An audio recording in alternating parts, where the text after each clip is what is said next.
দেখেন যে পুরো একটা ইনগ্রেডিয়েন্ট ছিল কঠিন। দোয়েল চত্বরাতে অনেক ডিফেক্ট অপেক্ষা করে ফেলতে পারবেন বা আপনি এটা মালিশ করলে।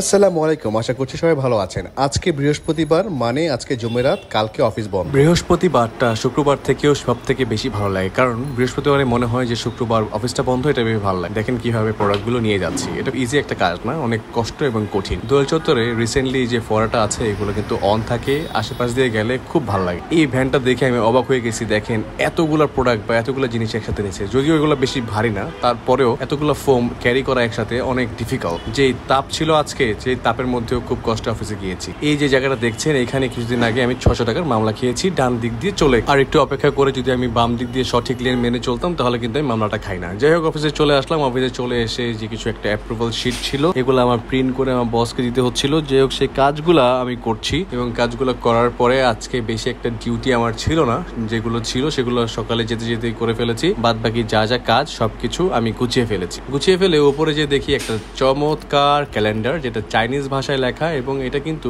একটা ডে বাই ডে আপনি ছিঁড়ে ফেলতে পারবেন বা আপনি কোনো কাজ করতে পারেন। আমি জানি না এটার পিছনে কোনো আরো ইউসেজ আছে কিনা।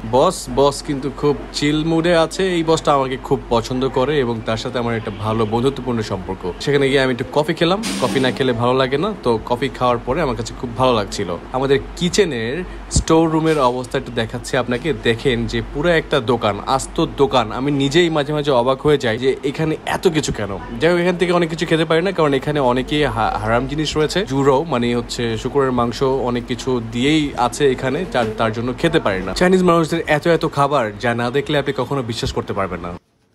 এই নুডলসটা দেখে আমার খুব ভালো লাগলো। এটা দেখে আমার খুব খেতে ইচ্ছে করছিল। এটার ভিতরে 3টা ইনগ্রেডিয়েন্ট ছিল যেটা আমি দেখে চিনতে পারিনি। যাই হোক, তারপরে একটু আর কি কাটাকাটি করলাম। মাঝে মাঝে যেয়ে আমি একতলায় কিছুটা কাটাকাটি করার চেষ্টা করি।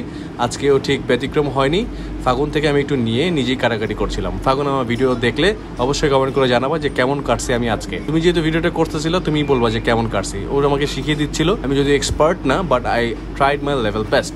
যে কোনো স্কিল শিখে রাখা কিন্তু আপনার জন্য অনেক ভালো। এই একটা জিনিস যেটা আমি চিনতে পারলাম না, আপনারা যদি কেউ চিনে থাকেন বা চাইনিজ কেউ জেনে থাকেন অবশ্যই জানাবেন। এই জিনিসটা আমি আগে দেখেছি কিন্তু কখনো ট্রাই করি নাই, তো আজকে আমি ট্রাই করব। আজকে যে খুব ভালো লাগলো, আমি একটু এটার সাথে খেললাম এবং পায়ে যখন আমি এটা মালিশ করলাম অনেক ভালো লাগলো। প্রায় 10-15 সেকেন্ড আমি এটা করেছি। করার পরে যখন আমি এটা রেখে দিয়েছি, তারপরে এই ফিলটা আমি পেয়েছি যে এটা করে কত মজা লাগে। যাই হোক, আজকের মতো আমার অফিসের ডিউটি এখানে শেষ। 5টা বেজে গিয়েছে। আমি আমার মোবাইল, ব্যাগ সবকিছু গুছিয়ে বাসার উদ্দেশ্যে রওনা দিচ্ছি। আজকে বাসা যেতে হবে, বিকজ আজকে বৃহস্পতিবার, কালকে অফিস বন্ধ। এটা ভেবেই ভালো লাগছিল। যাই হোক, রওনা দিয়ে দিয়েছি এবং রেডি টু গো।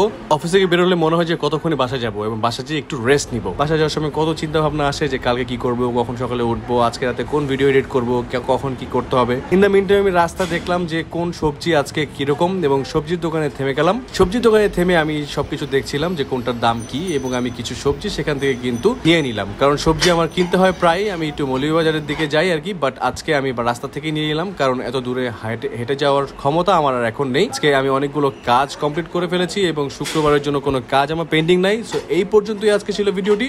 সবাই ভালো থাকবেন এবং সবাই দোয়া রাখবেন আমার জন্য। আসসালামু আলাইকুম।